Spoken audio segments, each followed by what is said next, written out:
sih sempat ada pembahasan tentang bank sampah juga ya Bu ya.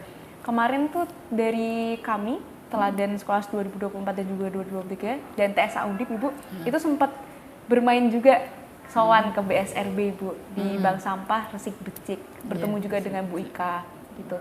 Teman-teman juga bisa lihat video di sini. Nah, itu cuplikan dari BSRB ya teman-teman, bisa dilihat juga fullnya. Kami juga sempat ke bank sampah Gedawang Asri juga ya Bu, di Sempulur 2. Nah, bisa diceritakan nggak sih Bu, sebenarnya bank sampah Gedawang Asri itu sistemnya seperti apa? Kemudian bagaimana bank sampah Gedawang Asri itu juga berkontribusi untuk pengelolaan sampah. Baik Mbak Elmi, ya saya akan sedikit bercerita tentang histori Bank Sampah Gedawang Asri, dan nanti mungkin akan menyampaikan milestone dari Bank Sampah Gedawang Asri. Jadi historinya tuh kami Bank Sampah Sempulur ya. Jadi pada tahun 2014 itu kami ya, tidak hanya saya. Jadi kami itu kerjanya tim. Jadi ada saya, ada Bu RT, Bu RW, dan ada penggiat lingkungan yang lain.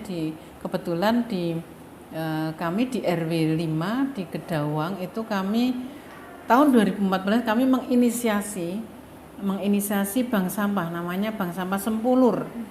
Waktu itu nasabahnya baru 5, jadi hanya 5, dan kami pada waktu itu sampai bingung gitu, kenapa ya kok masyarakat tidak tertarik gitu. Akhirnya kami vakum selama 2 tahun, 2015-2016 itu kami vakum karena memang mungkin secara konsep belum diterima oleh masyarakat. Nah, kemudian tahun 2017 itu kami diminta oleh DLH untuk mengikuti program Semarang Green and Clean, program yang diinisiasi oleh DLH dan Unilever Persada waktu itu ya. Kemudian tahun 2017 itu Bank Sampah Sempulur Asri mendapatkan kategori silver. Dengan nasabah tentunya sudah berubah ya, dari 5, 30, 50 sampai waktu itu sekitar 100 ya, 100. Kemudian kami diminta oleh pihak kelurahan, oleh Pak Lurah untuk mengembangkan. Jadi semoga tidak primordial gitu ya, tapi kami harus mengembangkan karena di Gedawang itu kan ada 10 RW. Kami diminta untuk mengembangkan menjadi bank sampah, setiap RW itu ada bank sampahnya. Di Gedawang ada 10 RW, dan alhamdulillah tahun 2018 itu kami membentuk bank sampah tingkat RW ya. Semua RW sudah ada bank sampahnya. Nah, kemudian dari Bank Sampah Sempulur tadi kemudian berkembang, kami membentuk bank sampah induknya untuk Kelurahan Gedawang, namanya Bank Sampah Gedawang Asri. Itu yang membawahi, mengkoordinir 10 bank sampah tingkat RW. Akhirnya pada waktu itu nasabahnya mencapai 448. Itu kami diberi apresiasi oleh DLH juga dalam program Semarang Green and Clean. Itu kami diberi penghargaan Gold. Kemudian tahun 2000 ini milestone Bank Sampah Gedawang Asri ya. Tahun 2019 ini kami mendapatkan penghargaan tadi Gold ya, Platinum. Dan itu kegiatan kami itu sudah tidak hanya diversifikasi kegiatan yang kaitannya dengan kreasi, kemudian pembuatan pengolahan sampah organik, tetapi juga kami memberikan edukasi. Kami mengedukasi siswa gitu ya, siswa SD, siswa TK, PAUD di sekitar Banyumanik gitu, termasuk ada di SMP, SMA. Nah, kemudian pada tahun 2021 itu kami mendapatkan penghargaan bank sampah terbaik di Kota Semarang, dan itu dengan nasabah 500 lebih, dan alhamdulillah sampai sekarang tahun 2024 ini nasabahnya sudah mencapai ya kurang lebih 1030-an gitu ya. Itu dengan banyak dengan diversifikasi kegiatan yang tambah banyak karena kami mengedukasi tidak hanya di sekitar Banyumanik itu ya, sekolah-sekolah termasuk sekolah-sekolah yang masuk kategori adiwiyata gitu ya. Jadi intinya adalah edukasi sampahku tanggung jawabku. 2019 ini kami mendapatkan penghargaan platinum dan itu kegiatan kami itu sudah tidak hanya diversifikasi kegiatan yang kaitannya dengan kreasi, kemudian pembuatan pengolahan sampah organik, tetapi juga kami memberikan edukasi. Kami mengedukasi siswa gitu ya, siswa SD, siswa TK, PAUD di sekitar Banyumanik gitu, termasuk ada di SMP, SMA. Nah, kemudian pada tahun 2021 itu kami mendapatkan penghargaan bank sampah terbaik di Kota Semarang dan alhamdulillah sampai sekarang tahun 2024 ini nasabahnya sudah mencapai ya kurang lebih 1030-an gitu ya. Jadi di pengelolaan sampah itu kan kami selalu menyampaikan bahwa dalam mengelola sampah di bank sampah itu ada 4 motivasi. Yang pertama adalah motivasi ibadah. Jadi kalau kita mengelola sampah di bank sampah itu kita niatkan untuk ibadah, untuk beramal soleh, menjaga merawat buminya yang maha kuasa ini. Kemudian yang kedua itu lingkungan, menjaga lingkungan agar lingkungan itu cipi, cantik, indah, bersih dan asri gitu ya. Itu. Kemudian yang ketiga itu sosial. Sosial itu dalam mengelola sampah di bank sampah itu sebagai sarana kita bersosialisasi dengan siapapun, dengan masyarakat, dengan industri, dengan pemerintah, dengan media dan sebagainya. Kemudian baru yang terakhir adalah finansial atau ekonomi. Dan ini tidak boleh dibolak-balik. Nanti kalau dibalik yang ekonominya nomor 1, finansial nomor 1 pasti akan kecewa karena effort yang dibutuhkan adalah harus luar biasa, harus kerja keras. Tetapi memang uang yang kita dapatkan memang tidak seberapa, tetapi berkahnya banyak.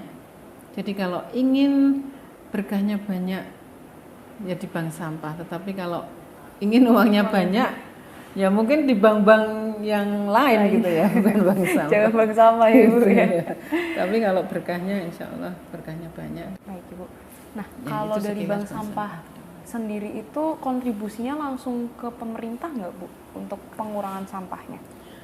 Ya baik, jadi bedanya bank sampah dengan pengepul itu, kalau bank sampah itu kan data dari penimbangan, data dari sampah yang kita kelola itu dicatat. Jadi pencatatannya sampai rinci, sampai detail. Jadi mulai dari kertasnya berapa,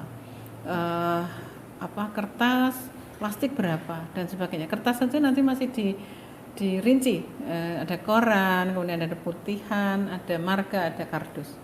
Plastik juga dirinci, ada PET dan ada kerasan dan sebagainya. Nah, data-data ini kami kirim, biasanya kami kirim ke DLH setiap triwulan ya, 3 bulan itu kami kirim ke DLH, kemudian dari DLH nantinya akan dikirim ke KLHK. Nah, berarti kan peran dari kami dari bank sampah itu ya, tidak hanya dari bank sampah Kedawang Asri tapi juga ya semua bank sampah itu juga perannya sangat penting juga gitu ya. Jadi kecil tapi signifikan gitu.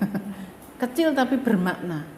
Karena bank sampah itu adalah di tataran yang paling bawah gitu, karena kan ada tingkat RT juga ya, ada RT, ada RW.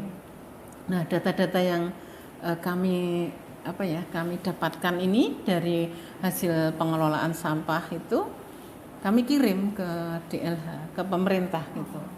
Artinya bahwa kami juga berkontribusi gitu terhadap tadi pengelolaan sampah, meskipun kecil tapi insya Allah itu bermakna. Kecil tapi signifikan gitu perannya. Nah, kalau di Kota Semarang sendiri Bu, bank sampah yang sudah ada itu tuh sudah optimal belum sebenarnya? Kalau di Kota Semarang saya lihat memang sudah cukup bagus ya. Kalau kita bicara optimal memang apa ya, bank sampah yang ideal itu seperti apa memang belum ada sih role modelnya ya. Role modelnya seperti apa. Tapi kalau di khusus Kota Semarang saya melihat sendiri karena saya sendiri juga menjadi pengurus asopsi ya. Jadi paguyuban bank sampah di Kota Semarang itu dari sekitar 500 bank sampah itu sudah luar biasa, kegiatannya luar biasa dan apa ya, yang tidak aktif itu hanya segelintir bank sampah, tapi hampir semuanya juga aktif karena memang kami apa ya, kami dikumpulkan dari suatu wadah paguyuban bank sampah Kota Semarang dan di sini ada ketuanya, kemudian kami juga sering berkegiatan. Jadi kegiatannya itu pernah juga muter gitu, berbagi ilmu gitu ke bank sampah satu dengan bank sampah yang lain gitu. Dan di Kota Semarang juga ada program-program lomba bank sampah, ini juga luar biasa dampaknya bagi apa itu pengelolaan lingkungan, dalam hal ini adalah pengelolaan sampah. Jadi belum lama ini kan ada lomba juga, lomba bank sampah di tingkat Kota Semarang dan hampir semua bank sampah juga ikut aktif di sini. Karena memang lombanya kan kalau yang ini ya, yang tahun ini 2024 ini, jadi per kecamatan ya, Kecamatan Banyumanik yang mewakili bank sampah Tinjomoyo, kemudian kecamatan yang lain ada sendiri gitu. Jadi ini sudah upaya pemerintah Kota Semarang ini sebetulnya sudah luar biasa. Iya, jadi untuk mencapai target 1000 bank sampah itu sudah luar biasa. Ya, hanya memang butuh waktu, butuh berproses gitu. Tapi artinya bahwa edukasi terus menerus itu apa ya, ya tetap kita butuhkan, tetap harus dijalankan gitu. Termasuk edukasi kalau menurut saya yang saya amati itu edukasi ke ketua RT. Jadi edukasi pada elemen pemerintah yang terkecil yaitu RT RW. Karena kalau edukasi ke pengurus bank sampah itu insya Allah pengurus bank sampah sudah paham ya bagaimana memilah sampah. Tetapi edukasi sasarannya adalah ketua RT, ketua RW, kemudian siapa yang mengedukasi? Yang mengedukasi adalah pemerintah. Nanti pemerintah bisa bekerja sama dengan penggiat lingkungan di daerah masing-masing gitu. Jadi artinya bahwa edukasi itu harus terus menerus. Edukasi tentang sampahku, tanggung jawabku, kemudian edukasi tentang aplikasi prinsip 3R, reduce, reuse itu juga harus terus menerus. Kemudian edukasi pilah sampah dari sumber. Jadi sebetulnya tadi yang faktor yang utama dari pengelolaan sampah itu juga belum maksimalnya pilah sampah dari sumber. Karena pilah sampah dari sumber adalah prinsip dasar pengelolaan sampah. Jadi seandainya semua masyarakat, baik masyarakat pada umumnya, kemudian masyarakat di kampus, masyarakat yang ada di mungkin di warga-warga yang ada di pasar, itu melakukan pilah sampah dari sumber, itu insya Allah itu akan sangat mengurangi sampah yang masuk ke TPA. Kalau di Kota Semarang kan TPA-nya jadi barang. Jadi kalau semua masyarakat di Kota Semarang ini sudah melakukan pilah sampah dari sumber, termasuk masyarakat kampus. Jadi warga masyarakat kampus ini, Civitas Akademika, mahasiswa, dosen, Tendik ini semua sudah melakukan pilah sampah dari sumber di kampus. Kemudian masyarakat sendiri di RT, di RW itu sudah melakukan pilah sampah dari sumber, kemudian pelajar siswa ya sudah melakukan pilah sampah dari sumber di sekolahan, industri, hotel, restoran itu insya Allah hanya residu yang akan masuk ke TPA Jatibarang dan ini luar biasa dampaknya. Jadi beban TPA Jatibarang, beban dari pemerintah Kota Semarang juga akan sangat berkurang dan tentunya beban pemerintah Indonesia juga akan sangat berkurang. Jadi mengurangi beban pemerintah. kalau masyarakat mau pilah sampah dari sumber gitu. Itu Mbak. Siap, Itu mungkin Ibu. dari untuk menjadi catatan juga bahwa Iya. pilah sampah dari sumber adalah prinsip dasar pengelolaan sampah. Dan edukasi sampahku tanggung jawabku itu harus terus-menerus, harus masif digelorakan, dikampanyekan dimanapun gitu ya. Betul. Dimanapun kita berada. Baik Ibu. Baik Bu Sri, tadi sempat disampaikan oleh Bu Sri bahwa ada juga bank sampah yang masih belum aktif di Kota Semarang. Padahal kan bank sampah itu tadi juga udah tahu ya Tifrans ya, bahwa memang perannya itu sangat penting bagi pemerintah dan juga masyarakat. Nah, untuk mengoptimalkan bank sampah yang belum aktif di Kota Semarang tuh bisa melalui apa saja sih Bu? Ya, baik. Terima kasih pertanyaan Mbak. Jadi yang pertama itu untuk mengoptimalkan bank sampah biar berperan aktif itu bank sampah di Kota Semarang yang jumlahnya sekitar 500 tadi diminta untuk bersatu di paguyuban. Jadi ikut dalam paguyuban bank sampah Kota Semarang karena dengan adanya wadah gitu ya paguyuban bank sampah Kota Semarang, asopsi cabang Kota Semarang itu di situ akan terpantau gitu ya, terpantau kegiatannya. Kemudian ada banyak informasi dari DLH, dari pemerintah gitu yang lewatnya paguyuban gitu. Kemudian menurut saya juga selain paguyuban bank sampah Kota Semarang membentuk forum-forum bank sampah tingkat kecamatan. Contohnya misalnya di Kecamatan Banyumane. Ini sudah ada forum bank sampah sekecamatan Banyumane. Jadi ini lebih kecil lagi dan di sini ada fasilitator dari DLH. Jadi ada 2 orang yang ada ditempatkan di forum bank sampah sekecamatan Banyumane ini. Jadi semuanya akan terpantau dan segala informasi yang dari pemerintah, dari DLH itu lewat forum gitu, lewat paguyuban, kemudian dari paguyuban lewat forum. Dan ini nanti tingkat sampainya di ketua bank sampah sangat besar gitu. Itu Mbak. Jadi yang pertama itu. Kemudian yang kedua itu dari paguyuban tadi, dari forum tadi di situ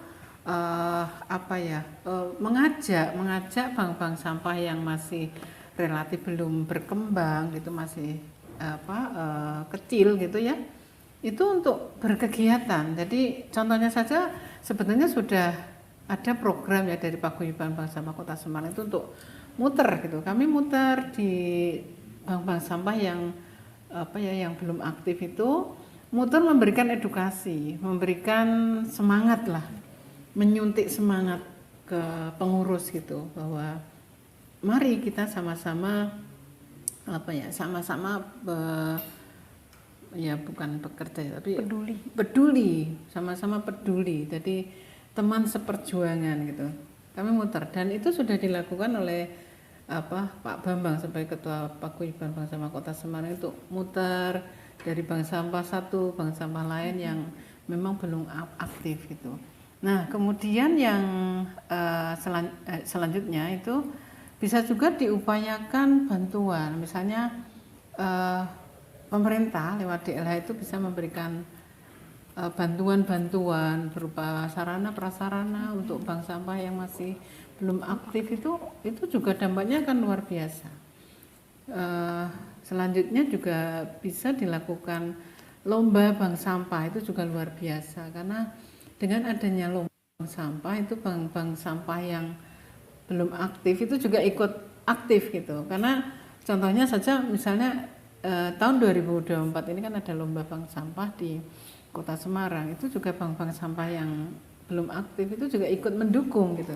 Ikut mendukung bank sampah yang yang ditunjuk oleh kecamatan itu. Jadi bank sampah yang masih belum aktif, masih kecil itu ikut mendukung, ikut mensupport. Jadi dengan harapan mereka nantinya akan tahu kegiatannya seperti apa sih bank sampah yang sudah aktif dan ikut lomba itu Mbak. Baik Ibu.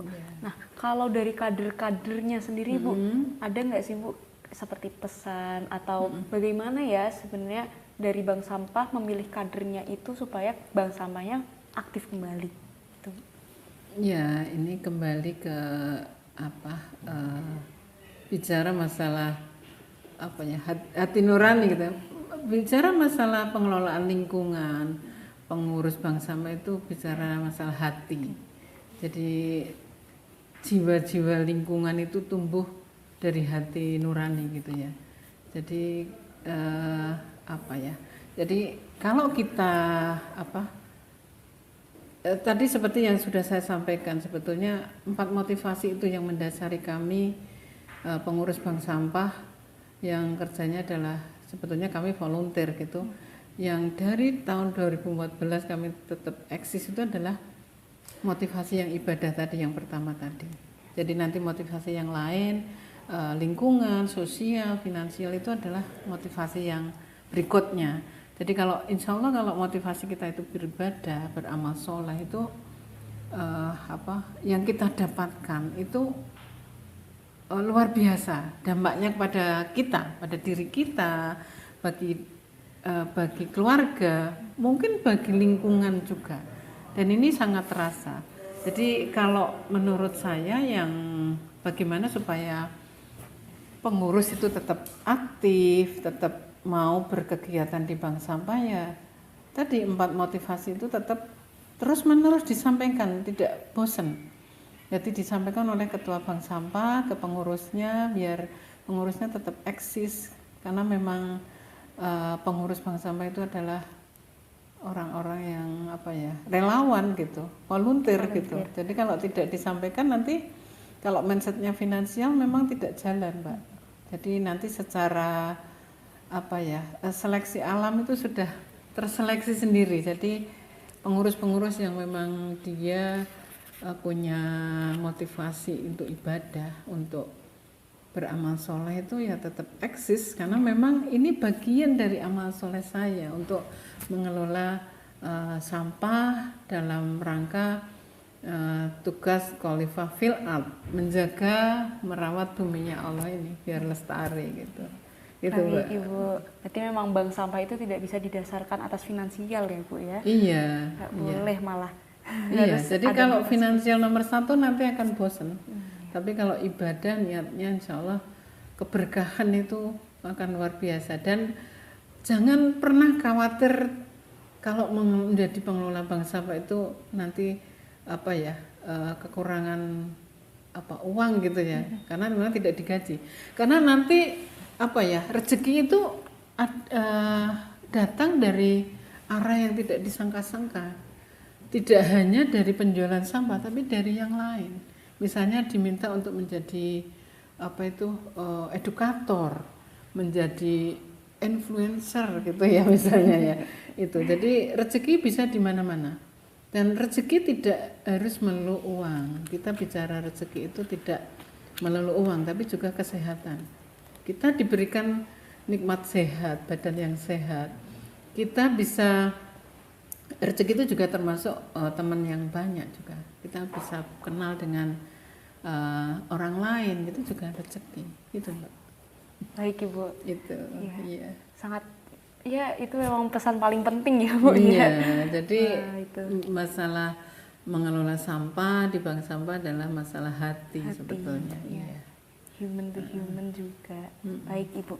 Nah, tadi kan sudah di breakdown salah satu bank sampah itu seperti apa. Kemudian memang kalau misalkan untuk mengelola sampah hanya mengandalkan pemerintah tuh nggak bakal bisa ya Bu ya.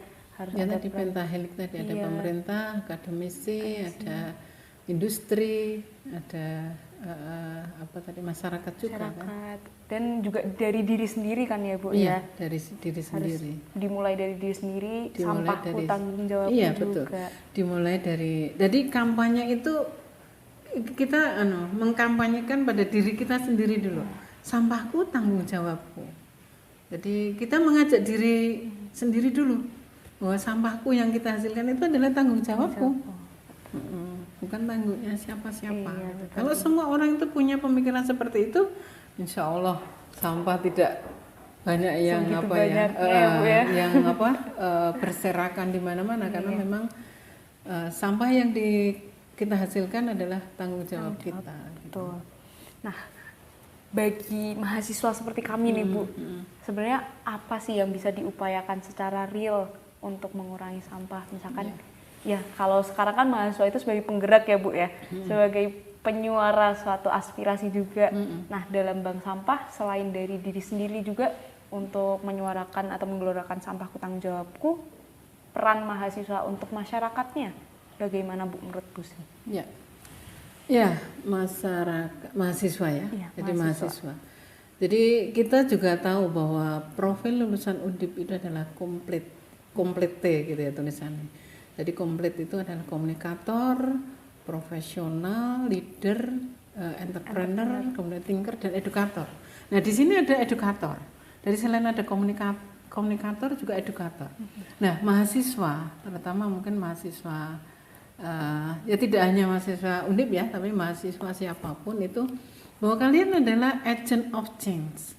Kalian adalah apa ya, yang bisa mengubah, yang bisa mengubah apa ya dunia ini gitu ya, mengubah dunia ini.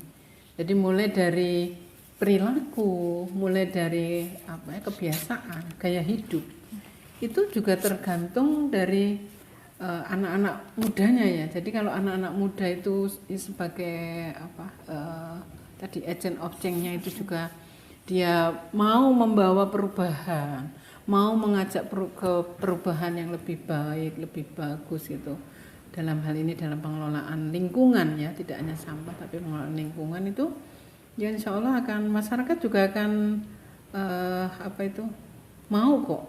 Jadi kalau anak mudanya dia sebagai role model gitu ya, role model suatu kampus misalnya di suatu masyarakat itu akan apa ya, akan saya kira akan apa, akan berdampak yang luar biasa gitu. Jadi ada anak muda yang dia, anak muda ini kan punya banyak apa ya, banyak apa istilahnya talenta gitu ya, talenta dalam hal misalnya dia menjadi seorang influencer gitu ya di apa itu, di mana, di YouTube ya, di sosial media misalnya dia mengajak untuk pilah sampah dari sumber misalnya, mengajak ke semua yang menonton apa YouTube-nya misalnya ya, kontennya misalnya, dia membuat konten-konten yang intinya adalah mengajak untuk mengelola sampah, untuk mengelola lingkungan. Itu insya Allah nanti dampaknya akan luar biasa. Akan berbeda kalau itu yang mengajak mungkin apa ya, orang-orang yang sudah generasi kami gitu ya. Kan generasi kami kan juga mungkin ada keterbatasan dalam hal sosial media. Tapi kalau anak-anak muda dia sebagai agent of change-nya gitu ya, itu akan luar biasa dampaknya. Meskipun tidak menutup kemungkinan kami generasi yang apa lebih apa ya, generasi apa menyebutnya generasi apa ini, kalau kami itu generasi X gitu ya, generasi kalau kalian generasi Gen Z. Gen Z ini kan luar biasa kalau dikelola dengan baik, dimanage dengan baik, karena pastinya punya apa itu talenta yang luar biasa untuk menjadi seorang influencer dari pengelolaan sampah. Jadi misalnya mengajak itu ya, mengajak kontennya itu mengajak untuk mengelola sampah, untuk pilah sampah dari sumber. Wah, itu pasti akan luar biasa nantinya. Dan untuk mahasiswa tadi pesan saya bahwa kalian adalah agent of change. Jadi kalian bisa menjadi tentunya bisa mengajak, mengubah kebiasaan masyarakat maupun mungkin teman-teman mahasiswa yang lain di kampus, tidak hanya di Undip ya, untuk mengajak mengelola sampahnya. Sampahku tanggung jawabku. Jadi edukasi terkait dengan sampahku tanggung jawabku, pilah sampah dari sumber itu harus terus menerus dan harus masif, dan ini butuh kalian semua, butuh mahasiswa ya, termasuk T-Friends ya. Jadi kami butuh kalian sebagai agent of change untuk mengubah dunia ini biar sampah di alam semesta ini tidak menumpuk, bahkan mungkin berkurang gitu ya. Gitu ya. Oke, siap ya. Terima kasih banyak dan Ibu. Mungkin mahasiswa yang lainnya. Iya. Baik, Ya. terima kasih banyak Ibu. Itu pesan yang akan terus dibawa oleh T-Friends dan juga mahasiswa sebagai agent of change ya Bu ya. Agent of Pilah change. sampah dan juga harus tahu bahwa sampahku itu tanggung jawabku. Tanggung jawabku. Baik, Ibu Sri, ini perbincangan kali ini sangat insightful sekali dan juga pasti bermanfaat bagi T-Friends dan juga kami sebagai Teladan Scholars. Dan insya Allah seluruh ilmu dan wawasan yang disampaikan oleh Bu Sri akan bermanfaat bagi T-Friends, kami, dan orang lain. Iya. Sekali lagi terima kasih banyak Bu Sri atas kesediaannya dan waktunya untuk berbincang bersama saya, Elmuira, dan juga T-Friends dan semua yang menonton bintang kali ini. Terima kasih juga untuk teman-teman yang sudah setia menonton. Semoga seperti yang saya sampaikan tadi, video ini bisa bermanfaat dan bisa diimplementasikan ya, T-Friends ya. Jangan lupa ya, jangan buang sampah sembarangan. Makanan juga harus dihabiskan dan sampahku tanggung jawabku. Maka dari itu, sekian bintang kali ini. Jangan lupa follow Instagram TSA Undip @tsa_undip, kemudian subscribe TSA Undip, like, komen, dan juga share bintang kali ini di sosial media manapun.